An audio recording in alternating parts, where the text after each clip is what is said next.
नमस्कार, आप देख रहे हैं बीटी न्यूज बिहार और मैं हूं पंकज भट्ट। आज का दिन हिंदुस्तान के इतिहास में सबसे खतरनाक और सबसे गमगीन माहौल करने वाला दिन है।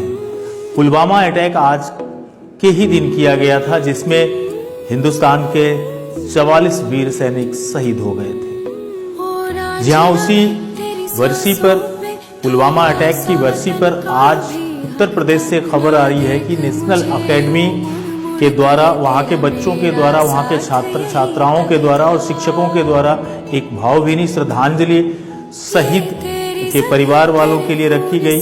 एक कार्यक्रम किया गया जिसमें शहीद के परिवार के लिए किस तरीके से क्या व्यवस्था होनी चाहिए और किन किन चीजों का ध्यान रखना चाहिए, इससे विस्तार रूप से इंजीनियर दीपक कुमार ने चर्चा भी की। साथ ही अफसोस की बात, बड़े दुख के साथ कहना पड़ रहा है कि आज के ही दिन कुछ समाचार ऐसे भी देखने को मिले हैं जहां ये भी दिखाया गया है कि अभी भी पुलवामा के शहीद सैनिक के परिवार को ना तो मुआवजा, कुछ परिवारों को मुआवजा तक नहीं मिला और स्थिति ऐसी है कि वो सब्जी बेचने को भी मजबूर है।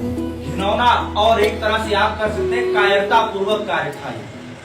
इसके पीछे जितने भी लोग थे उन्होंने बहुत ही कायरता पूर्वक और छल के द्वारा जो है हमारे 42 सैनिकों को बम धमाके में जो है शहीद होना पड़ा।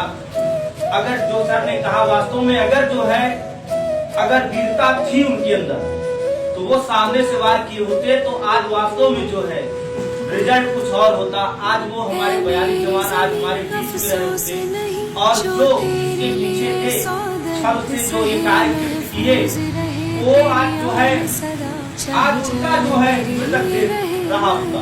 आज वो जो है अपने जो है शरीर को त्याग चुके होते। ऐसा ये जानते थे कि हमारी सैनिक की पराकाष्ठा और हमारे सैनिक की जो ताकत है, जो श्रेष्ठतम उनके अंदर गुण है, उससे जीत पाना बहुत ही मुश्किल है। इसलिए उन्होंने ये छल के माध्यम से कार्य किया, जो कि हमारे सैनिक शहीद हुए। उनके प्रति जो है, हमारे देश के प्रति जो है, उन्होंने अपनी जान न्यौछावर कर दी।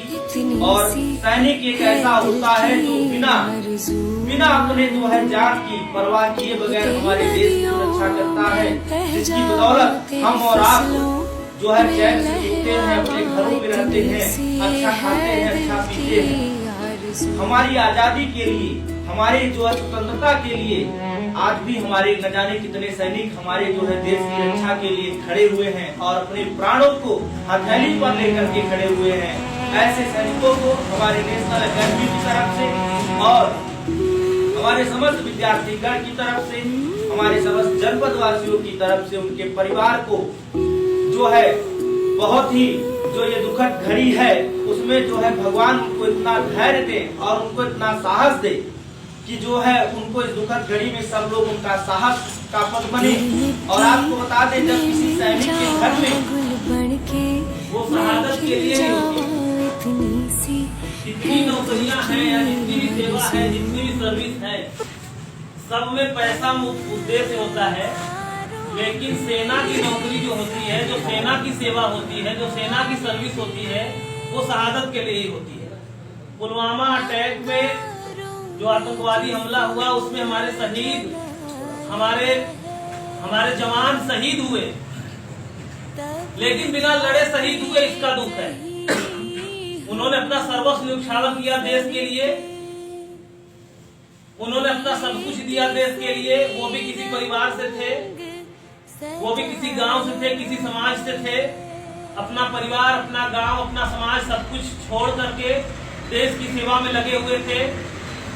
मुझे पूरा विश्वास है कि पुलवामा अटैक अगर घोषणा के साथ हुआ, उस जवानों के को सूचना देकर के किया गया होता तो परिस्थिति दूसरी होती। हमारे जो 40 जवान शहीद हुए थे वो हमारे बीच में भी होते, उन आतंकवादियों का जो है नेस्तनाबूद करके हमारे बीच में होते। ये वो शहीद हुए, बस दुख इस बात का है वो अपनी पूरी लड़ाई बिना किए, उनको चोरी से बम धमाके में उनको जो है शहीद किया गया।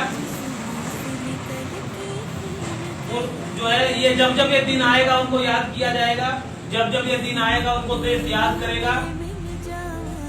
नेशनल कोचिंग के तरफ से, सभी विद्यार्थियों की तरफ से, उनके परिवार को, उनसे जुड़े हुए लोगों को, राष्ट्र की तरफ से सादर श्रद्धा सुमन अर्पित कर रहा हूं।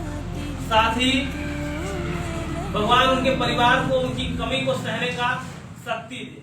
धन्यवाद।